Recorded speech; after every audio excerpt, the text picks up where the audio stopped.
Hakikat pendidikan kewarganegaraan dalam mengembangkan kemampuan untuk sarjana atau profesional. Pendidikan kewarganegaraan merupakan satu pendidikan yang sangat penting untuk diajarkan pada setiap warga negara Indonesia agar kelak nanti melahirkan warga negara yang memiliki komitmen kuat terhadap nilai-nilai cinta tanah air, kesadaran berbangsa dan bernegara, keyakinan terhadap Pancasila sebagai ideologi negara dan lain sebagainya, sebagaimana yang tertuang dalam pembukaan Undang-Undang Dasar 1945. Esensi dan urgensi identitas nasional dalam salah satu determinan perkembangan bangsa. Identitas nasional adalah ciri-ciri atau sifat-sifat khas suatu bangsa yang membedakan bangsa satu dengan bangsa lainnya. Indonesia terdiri dari berbagai macam suku, bangsa, agama, dan pulau-pulau yang dipisahkan oleh lautan. Oleh karena itu, nilai-nilai yang dianut masyarakatnya pun berbeda-beda. Nilai-nilai tersebut kemudian disatupadukan dan diselaraskan dalam Pancasila. Oleh karena itu, nasionalisme dan integrasi nasional sangat penting untuk ditekankan pada diri setiap warga Indonesia agar bangsa Indonesia tidak kehilangan identitasnya. Esensi dan urgensi konstitusi dalam kehidupan berbangsa dan bernegara. Konstitusi dalam negara adalah sebuah norma sistem politik dan hukum bentukan pada pemerintahan negara yang biasanya dikodifikasikan sebagai dokumen tertulis. Adapun konstitusi dalam Indonesia adalah Undang-Undang Dasar 1945. Tujuan dibuatnya konstitusi adalah untuk mengatur jalannya kekuasaan dengan jalan membatasinya melalui aturan untuk menghindari terjadinya kesewenangan yang dilakukan penguasa terhadap rakyatnya, serta memberikan arahan kepada penguasa untuk mewujudkan tujuan negara. Menurut Kusunali dan Ibrahim, konstitusi juga diperlukan untuk membagi kekuasaan dalam negara. Pandangan ini didasarkan pada fungsi konstitusi yang salah satu diantaranya adalah membagi kekuasaan dalam negara. Sumber historis, sosiologis, dan politik tentang konstitusi dalam kehidupan berbangsa dan bernegara Indonesia. Historis konstitusi, sosiologis, dan politik tentang konstitusi dalam kehidupan berbangsa dan bernegara di Indonesia. Konstitusi di Indonesia selalu mengalami perubahan. Yang pertama kali berlaku adalah Undang-Undang Dasar 1945. Kemudian disusul Undang-Undang RIS pada tahun 1949, merupakan konstitusi kedua yang mengakibatkan bentuk negara kesatuan berubah menjadi negara serikat. UUDS 1950 merupakan konstitusi yang ketiga, walaupun kembali kepada negara kesatuan Republik Indonesia, tetapi sistem pemerintahannya adalah parlementer sampai dikeluarkannya Dekret Presiden tanggal 5 Juli 1959 untuk kembali ke Undang-Undang Dasar 1945 yang berlaku hingga reformasi yang mengantarkan amandemen Undang-Undang Dasar 1945 keempat kali dan berlaku sampai sekarang. Konsep dan urgensi harmoni kewajiban dan hak negara dan warga negara. Konsep kewajiban berfungsi sebagai penyeimbang antara kebebasan dan tanggung jawab. Hak lebih terkait dengan kebebasan, sedangkan kewajiban terkait dengan tanggung jawab. Setiap hak pasti diikuti dengan kewajiban, begitu pula dengan kewajiban pasti akan terdapat pula haknya.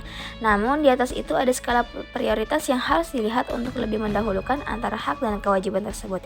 Dan inilah yang dimaksud dengan konsep harmoni, sebagaimana yang telah dituangkan dalam Undang-Undang Dasar 1945 dimulai dari pasal 27 sampai pasal 34.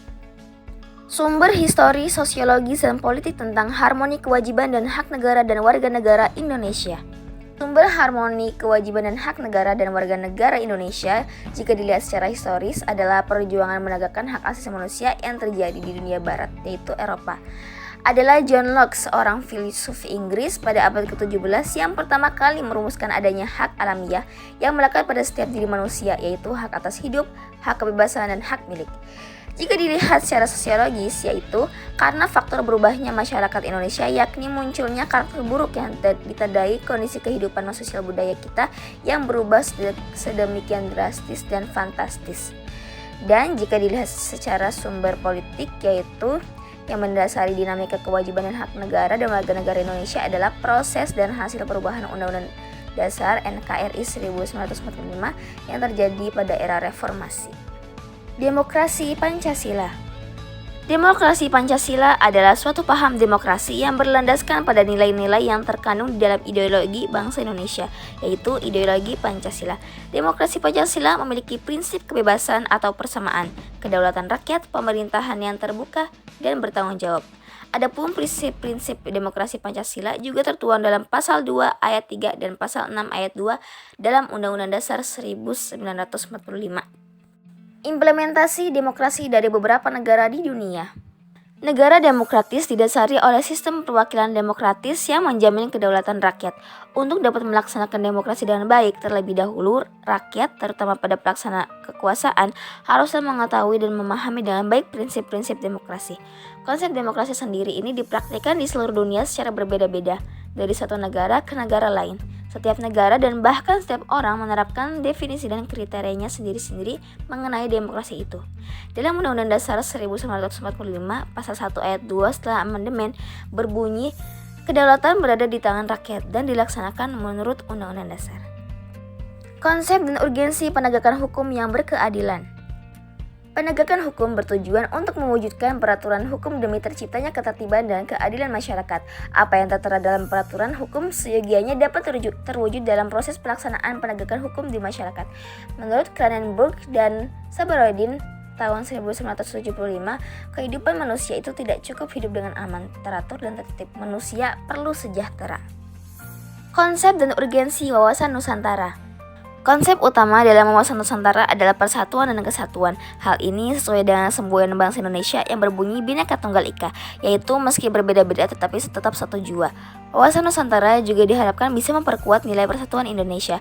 Dengan menjalankan konsep yang Bhinneka Tunggal Ika, maka akan berdampak pada pertahanan nasional, yaitu negara tidak akan mudah terpecah dan tetap bersatu sebagai NKRI. Berdasarkan ketetapan Majelis Permusyawarahan Rakyat tahun 1993 dan 1998 tentang GBHN adalah sebagai berikut. Wawasan Nusantara yang merupakan wawasan nasional yang bersumber pada Pancasila dan berdasarkan Undang-Undang Dasar 1945 adalah cara pandang dan sikap bangsa Indonesia mengenai diri dan lingkungannya dengan mengutamakan persatuan dan kesatuan bangsa serta kesatuan wilayah dalam menyelenggarakan kehidupan bermasyarakat, berbangsa, dan bernegara untuk mencapai tujuan nasional. Konsep dan urgensi ketahanan nasional dan bela negara. Ketahanan nasional merupakan sebuah kondisi ketika sebuah negara mampu menghadapi beragam ancaman yang menghadangnya. Ancaman tersebut dapat berasal baik dari dalam maupun luar negeri. Untuk menghadapi hal ini diperlukan suatu sistem pertahanan semesta yang unggul dan melibatkan seluruh elemen bangsa serta negara. Mengetahui kelebihan bangsa Indonesia yang sesuai dengan wawasan Nusantara untuk mewujudkan ketahanan nasional. Syarat majunya suatu negara haruslah mengenali terlebih dahulu jati diri bangsa, dan untuk menjaga ketahanan nasional yaitu dengan Astragatra, Trigatra, dan Pancagatra. Baik Tri atau Panca harus disesuaikan dengan wawasan Nusantara untuk memaksimalkan potensi Indonesia dan meredam segala yang mengancam ketahanan nasional. Menurut Sumarno, ketahanan nasional kondisi dinamika bangsa yang meliputi segenap aspek kehidupan nasional yang terintegrasi. Anti korupsi. Korupsi merupakan tindakan yang sangat jahat karena banyak sekali pihak yang dirugikan dalam kasus korupsi. Tercatat saat ini ada banyak kasus korupsi yang belum terselesaikan. Untuk itu, penting sekali memberikan pendidikan moral kepada generasi penerus sejak dini agar terbentuk karakter tangguh dalam meniadakan korupsi dan tentunya terjauh dari tindakan korupsi. Robert Kierkegaard pernah berkata, korupsi adalah suatu tingkah laku yang menyimpang dari tugas-tugas resmi jabatannya dalam negara.